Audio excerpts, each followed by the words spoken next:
بأن مجدودا حوا عودا فأثمر في يديه فصدقي. اور بعض دفعہ انسان کی قسمت میں دولت ہوتی ہے تو وہ محنت نہیں کرتا، کھیتی باڑی نہیں کرتا، زراعت نہیں کرتا، کسی شاخ کو ہاتھ میں اٹھاتا ہے، ڈنڈی کو، اور وہ لکڑی اسی کے ہاتھ میں پھل دینا شروع کر دیتی بغیر بوئے زمین میں.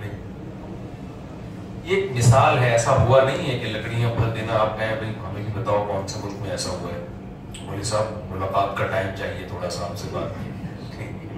ایک مثال سے سمجھایا ہے. فرمایا کہ لیکن نمر رزق الحجا حرم الغنا ضدان مفترقان یعنی تفرقی. کہتے ہیں عجیب دنیا کا اللہ کا نظام ہے کہ جس کو کمانے کے لیے عقل ملی ہے اس کو صرف عقل ملی، پیسہ نہیں ملا، اور جس کو عقل نہیں ملی کمانے کے لیے اس کو پیسہ مل گیا. بڑے بڑے بیوقوف لوگ ایسے کما رہے ہیں کہ انسان حیران ہوتا ہے.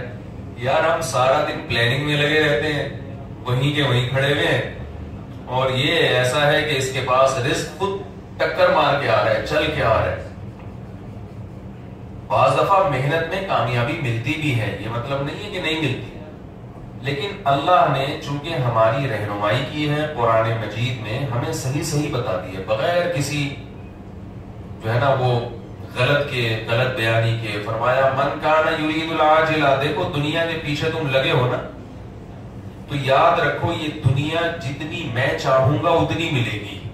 میں اگر چاہوں گا کہ تمہاری محنت سے زیادہ مل جائے تو زیادہ دے دوں گا، اور میں چاہوں گا جتنی محنت کر رہے ہو اس سے کم ملے تو کم دوں گا، اور میں چاہوں گا کہ بالکل بھی نہ ملے تو تم ساری زندگی تعویذ گنڈے پلیتے دعائیں بھی کراتے رہو گے مگر تمہیں ملے گا کچھ بھی نہیں.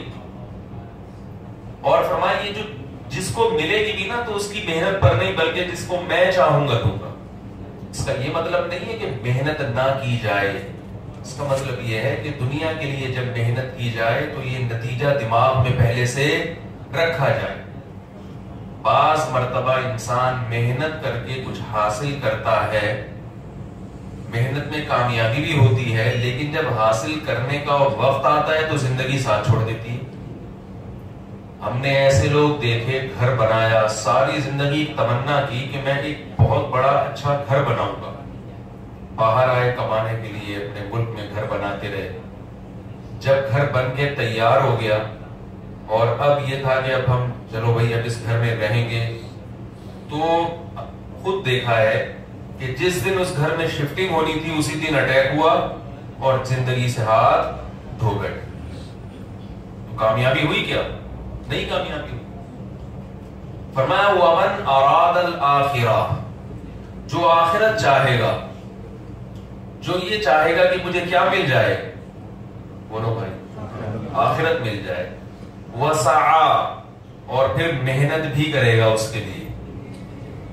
ہم دنیا چاہتے ہیں ساتھ ساتھ محنت بھی کرتے ہیں، حالانکہ اس محنت کا پھل یقینی نہیں ہے.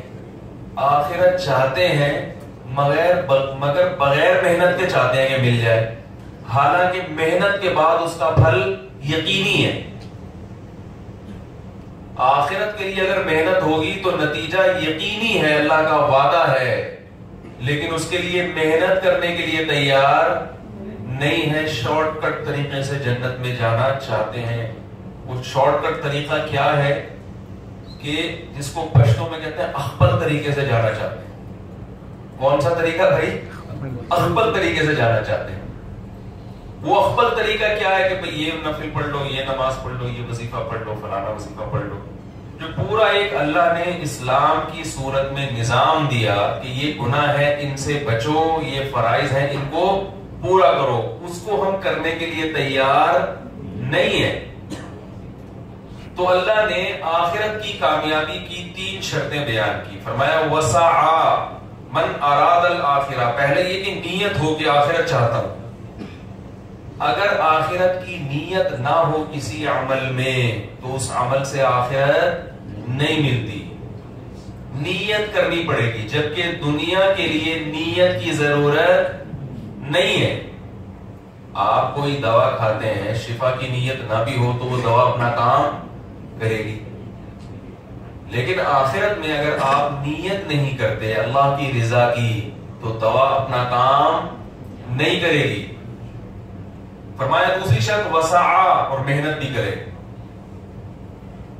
محنت بھی کرے اس کی۔ کون سی محنت؟ دنیا میں بہت سارے مذاہب ہیں جو جنت کو بھی مانتے ہیں اور جہنم کو بھی مانتے ہیں، اسلام ہی نہیں ہے دنیا میں، اسلام کے علاوہ بھی ہیں، اور وہ جنت کے لیے محنت بھی کرتے ہیں مگر اخبل طریقے سے۔ یہاں پشتو حضرات بھی بیٹھے ہیں، تھوڑا تھوڑا ان کی زبان میں بھی بیان ہونا چاہیے نا۔ مگر وہ محنت کس طریقے سے کرتے ہیں؟ اب دیکھو عیسائی بھی جنت کو مانتے ہیں، جنت میں جانا چاہتے ہیں، اس کے لیے کچھ محنت بھی کرتے ہیں، لیکن وہ محنت کون سی ہوتی ہے؟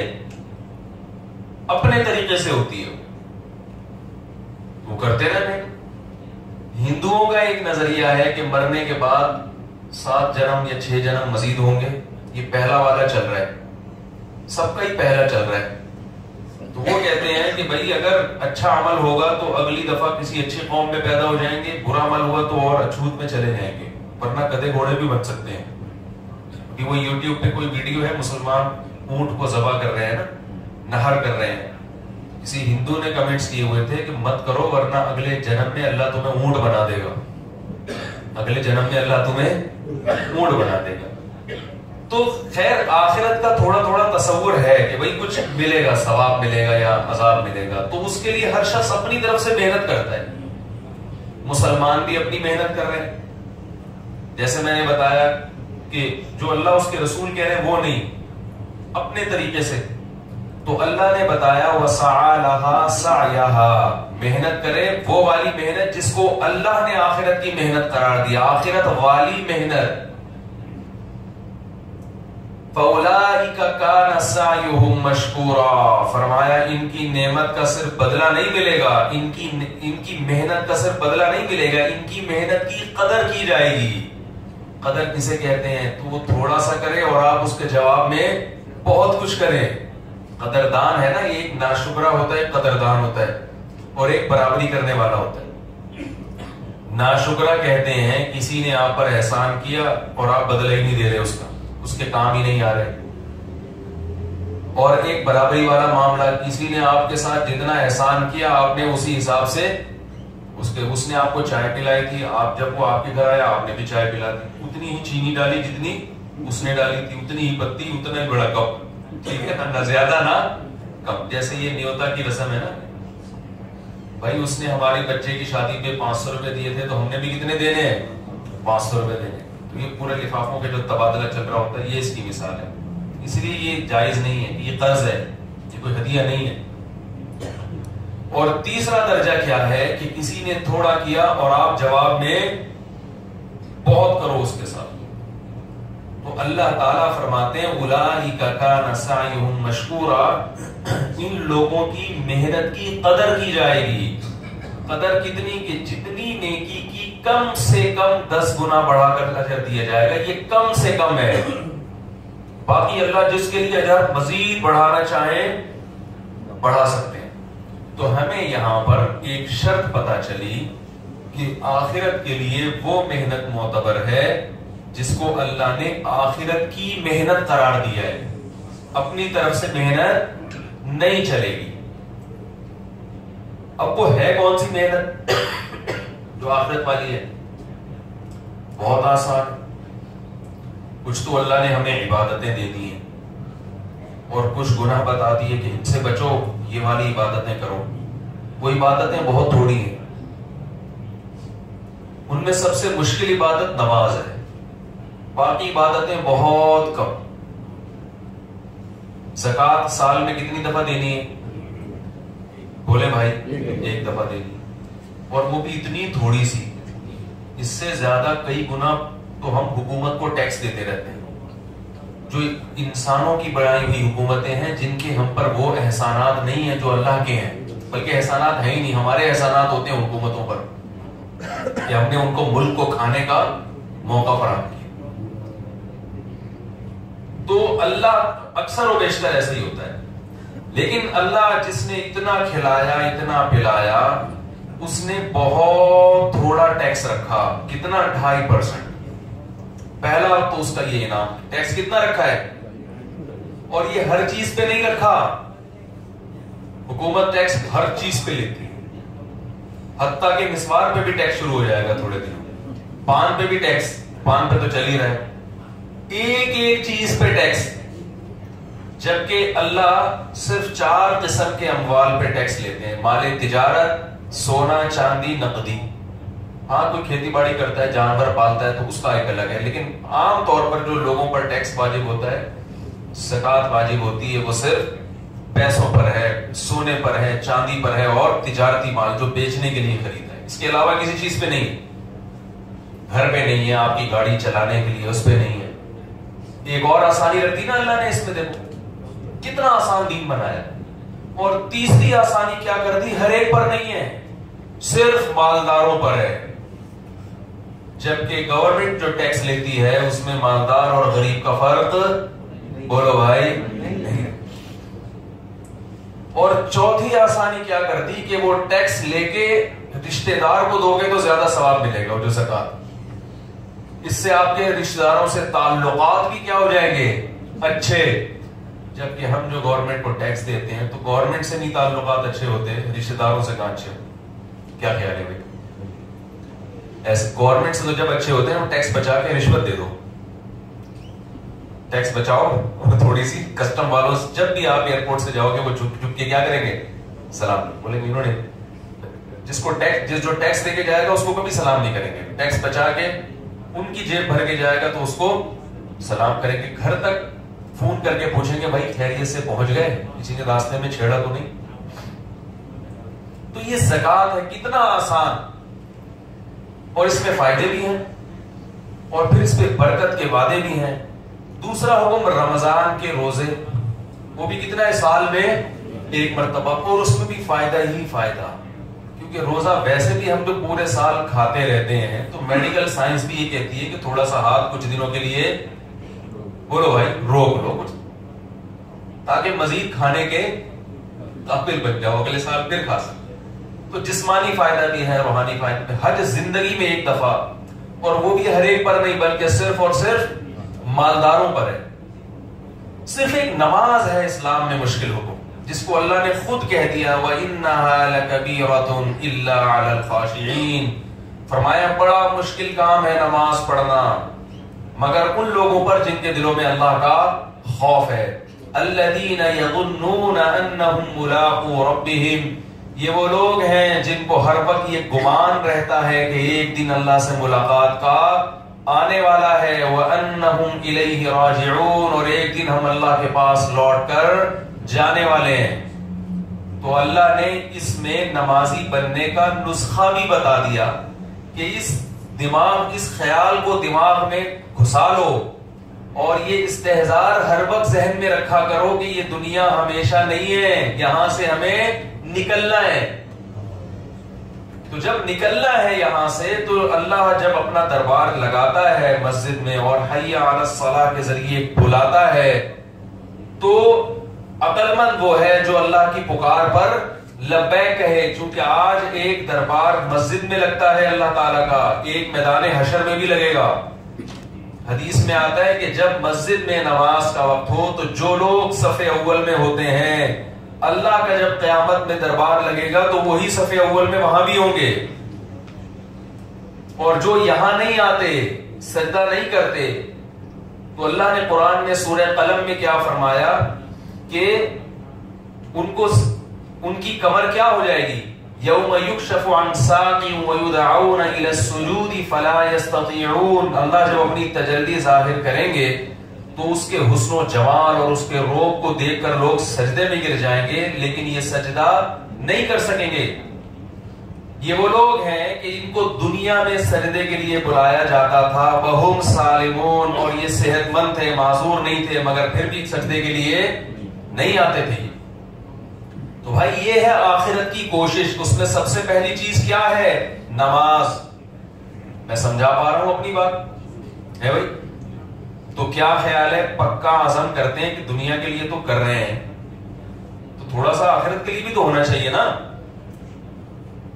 اور نماز یاد رکھیں جماعت کی نماز ہے مسجد کی. سفر ہو کوئی بیماری ہو وہ ایک الگ بات ہے, لیکن جب آپ کسی جگہ پہ اسٹے کیے ہوئے ہیں رہتے ہیں تو وہاں جو محلے میں قریب ترین نماز ہوگی وہاں حاضری دینی پڑے گی. اس میں بھی اخبل طریقہ نکالا ہے ہم لوگوں نے, ہر آدمی اخبل طریقے سے پڑھ رہا ہے, وہ ادھر پڑھ رہا ہے وہ ادھر پڑھ رہا ہے وہ ادھر پڑھ رہا ہے, ایسا تھوڑی ہے بھائی. مسجد میں آ کے جماعت سے پڑھنی پڑے گی آپ. اور یہ بات خوب یاد رکھیں, ایک صاحب مجھ سے پرسوں مسئلہ پوچھ رہے تھے کہ اگر مسئلہ کاروبار میں کوئی مشغولیت ہو تو پھر نماز جماعت سے کچھ گنجائش ہے چھوڑنے کی. اللہ نے جو قرآن میں جماعت سے نماز پڑھنے والوں کی تعریف کی ہے وہ ان لوگوں کی جو کاروبار میں مشغول ہوتے ہیں. قرآن کے الفاظ دیکھیے, فی بیوت اذن اللہ ان ترفع ویذکر فیہا اسمہ یسبح لہ فیہا بالغدو والآصال رجال لا تلہیہم تجارت ولا بیع عن ذکر اللہ. فرمایا اللہ کے جو گھر ہیں مسجد ان میں بہت سے مرد ہیں جن کو تجارت اور خرید و فروخت اللہ کی ذکر سے غافل نہیں کرتا. اس سے پتہ چلتا ہے کہ وہ تجارت وہ لوگ نہیں ہیں جو تجارت نہیں کر رہے, بلکہ یہ وہ لوگ ہیں جو تجارت میں مشغول رہتے ہیں مگر تجارت ان کو جماعت کی نماز سے غافل نہیں کرتی. تو جماعت کا تو حکم ہے ہی, تاجروں کے لیے الگ سے نازل کیا اللہ تعالیٰ نے. لائن لگی ہوئی ہو کسٹمر کی اور آپ شٹر گرا کے بولیں چلو بھائی کہاں نکلو, اب اللہ نے بلایا وہاں جا کے نماز پڑھنی ہے, سجدہ کرنا ہے اللہ کے سامنے. تو بھائی پہلا حکم کیا ہے؟ نماز. یہ اللہ کا حق ہے. کچھ احکام اللہ نے ہمیں مخلوق کے بھی دیے ہیں. کس کے دیے؟ بھائی مخلوق کے ساتھ کیسے رہنا ہے اس کے بھی اللہ نے ہمیں, بولتے کیوں نہیں یار, بولے نا, کچھ احکام دیے ہمیں اللہ تعالیٰ نے مخلوق کے ساتھ. اللہ کے ساتھ تو معاملہ سیٹ ہو جائے گا آپ کا, فرض نماز پڑھ لو, زکات دے دو, حج کر لو اور رمضان کے روزے. تو اللہ نے کہا مجھ سے معاملہ سیٹ کرنے کے لیے, معاملہ صحیح کرنے کے لیے میرے حق کے ساتھ میری مخلوق کے حقوق بھی ادا کرنے پڑیں گے. ہم مخلوق کو خوش کرتے ہیں مخلوق کے لیے نہیں بلکہ اللہ کے لیے, کیونکہ اللہ نے کہا ہے کہ یہ میری, جیسے ابا ہوتے ہیں نا گھر میں, ابا کہتے ہیں میری بھی خدمت کرو اور میرے جو چھوٹا بھائی ہے اس کا, میرا جو چھوٹا بیٹا ہے نا اس کا بھی خیال رکھ لیں. ابا دنیا سے جاتے ہوئے بڑے کو وصیت کر کے جاتے ہیں نا کہ بھائی ذرا تیرا ایک غریب بھائی بھی ہے, تیری بہنیں بھی ہیں, بیٹا ان کا بھی خیال رکھنا. تو ابا کو ان پہ ترس کیوں آتا ہے اور بڑے کو نصیحت کیوں کرتے ہیں کہ وہ بھی ابا کی اولاد ہیں. تو اللہ تعالیٰ نے اس دنیا میں طاقتور رعایا کو جو اپنی مخلوق ہے اس کو حکم دیا کہ تم میں جو کمزور ہیں یہ بھی میرے ہی بندے ہیں. تو طاقتور کو چاہیے کہ وہ کمزور کا جملہ مکمل کیا کرے, بھائی خیال کرے. مالدار کو چاہیے کہ کس کا خیال کرے؟ غریبوں. مالدار کو چاہیے غریب کا خیال کرے. صحت مند کو چاہیے مریض کا خیال کرے. بڑے کو چاہیے چھوٹے کا خیال کرے. مرد کو چاہیے, کیونکہ عورت کیا ہے؟ کمزور ہے نا, مرد طاقتور باہر بنے پھر رہے ہیں بڑے, یعنی وہ جیسے ان سے زیادہ نیک دنیا میں کوئی ہے ہی نہیں. اور گھر میں معاملات کیا ہیں؟ تمیز سے بات ہی نہیں کرتے. آج بہت زیادہ رپورٹیں آتی ہیں کہ مرد گھر میں اخلاق سے نہیں رہتے, دوستوں کے ساتھ ہا ہا ہو ہو گپیں, گھر میں جائیں گے تو بات ہی نہیں کرتے بیوی سے تمیز سے. ہمارے نبی صلی اللہ علیہ وسلم کے اخلاق کیا تھے؟ جب گھر میں جاتے تو حدیث میں آتا ہے, حضرت عائشہ فرماتی ہے مسکراتے ہوئے چہرے کے ساتھ. کوئی بیوی اپنے شوہر کی آج کل اس طرح سے تعریف کرے گی؟ یقیناً نبی صلی اللہ علیہ وسلم کے یہ اتنا واضح اخلاق تھے, اتنا اچھی صفت تھی کہ آپ کی زوجہ نے اس بات کو بار بار نوٹ کیا کہ جب گھر میں آتے ہیں مسکراتے ہوئے چہرے کے ساتھ. تو جن لوگوں کے ساتھ بھی ہمارا معاملہ پڑے گا تو ہم نے قرآن کی, میں دو آیتیں, ایک حدیث اور ایک آیت آپ کے سامنے پڑھتا ہوں. ایک تو مسلمانوں کے لیے ہے. رسول اللہ صلی اللہ علیہ وسلم نے فرمایا المسلم من سلم المسلمون من لسانه ويده. مسلمان وہ ہے جس کی زبان اور ہاتھ کے شر سے دوسرے مسلمان محفوظ رہے. نہ اس کی زبان کوئی ایسا کام کرے جس سے نقصان ہو, نہ اس کے جسم سے کوئی ایسا عمل صادر ہو جس سے دوسرے کو نقصان، طنز، طعنے اور مذاق ایک دوسرے کا اڑانا، ایسا مذاق جس سے دوسرے کو تکلیف ہونا شروع ہو جائے، غیبت، بہتان، یہ زبان کے گناہ ہے. اور جسم کے گناہ کیا ہیں؟ آپ کسی کو دھوکہ دیں، کاروبار میں اس کے ساتھ ڈنڈی مارے. اور ایک گناہ تو بہت ہو رہا ہے معاشرے میں. قرآن میں اللہ نے فرمایا وَيْلٌ لِّلْمُطَفِّفِينَ الَّذِينَ إِذَا اكْتَالُوا عَلَى النَّاسِ يَسْتَوْفُونَ وَإِذَا كَالُوهُمْ أَوْ وَزَنُوهُمْ يُخْسِرُونَ. فرمایا تباہ ہو جائیں وہ لوگ جو اپنا حق لیتے تو پورا پورا ہیں، جب حق دینے کی باری آتی ہے تو اس میں ڈنڈی مارتے ہیں. ہم یہ سمجھتے ہیں کہ یہ آیت پیاز ٹماٹر والوں کے بارے میں نازل ہوئی ہے کہ وہ باٹ انہوں نے ہلکے رکھے ہوئے ہیں. یہ ہر ایک کے بارے میں. جو بھی ملازم پیشہ لوگ ہیں وہ دفتر میں کام پورا نہیں کرتے مگر تنخواہ پوری وصول کرتے ہیں، وہ لوگ بھی اس وعید میں داخل ہیں. جو شخص اپنی فیکٹری میں یا اپنے دفتر میں ملازمین سے کام پورا لیتا ہے مگر تنخواہ پوری نہیں دیتا یا لیٹ کرتا ہے، وہ بھی اس وعید میں داخل ہے. اور بعض مرتبہ باس اپنے جو ملازمین ہیں ان سے جتنا ایگریمنٹ ہوتا ہے اس سے زیادہ کام لے رہا ہوتا ہے مگر الگ سے اس کو اضافی پیسے. میں نے دیکھا مسجد میں، ایک مسجد میں گیا تو مسجد کا جو خادم ہے نا پوچھا لگانے والا، صدر صاحب نے کہا یار میرے گھر میں ذرا بیٹا 2 کلو آلو لے آنا. وہ پوچھا چھوڑ کے کہاں جا رہا ہے؟ صدر صاحب کے لیے آلو لے. پھر دوسرے آئے کمیٹی کے کوئی صاحب، بھائی یہاں کی کمیٹی کی بات نہیں، بہت اچھے لوگ ہیں، عام بات کر رہا ہوں، مثال دے رہا ہوں، یہاں تو میں نے کوئی پوچھا لگانے والے دیکھا بھی نہیں. وہ دوسرا آیا، دوسرے صاحب آئے، بیٹا ذرا یار یہ دوا لے کر آنا ہے، پرچی ہے میڈیکل اسٹور سے.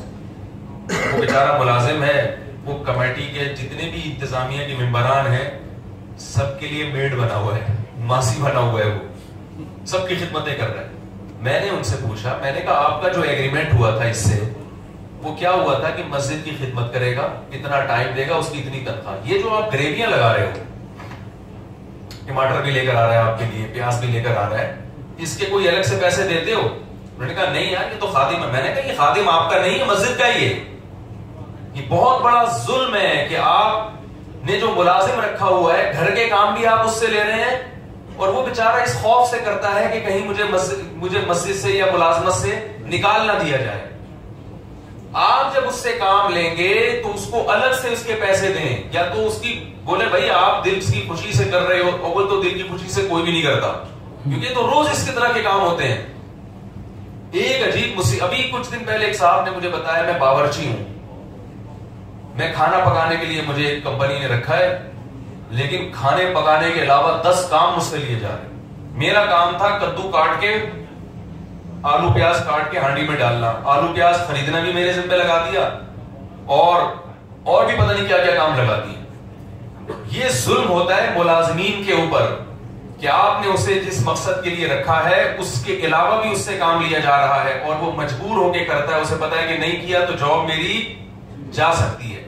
یہ بھی اس وعید میں داخل ہے کہ مخلوق کے ساتھ آپ حسن سلوک نہیں کر رہے اور جتنا اپنا حق پورا وصول کرتے ہو اور اس کا حق دینے میں ڈنڈی مارتے ہیں. تو مسلمان کے بارے میں تو اللہ نے اور تاکید سے کہا، اور اللہ تعالیٰ نے انسانیت کے بارے میں بھی حکم دیا، قولوا للناس حسنا، لوگوں سے جب بھی بات کرو تو عمدہ بات کرو. اس میں الناس ہے، مسلم بھی ہے اور غیر مسلم بھی. عمدہ بات کا مطلب کیا ہے؟ کوئی ایسی بات نہیں ہونی چاہیے جو اصول اور ضابطے کے خلاف ہو، شریعت کے خلاف ہو. یہ اللہ تعالیٰ کے احکام ہیں جن میں اللہ کا حق بھی ہے اور اللہ کی مخلوق کا حق بھی ہے.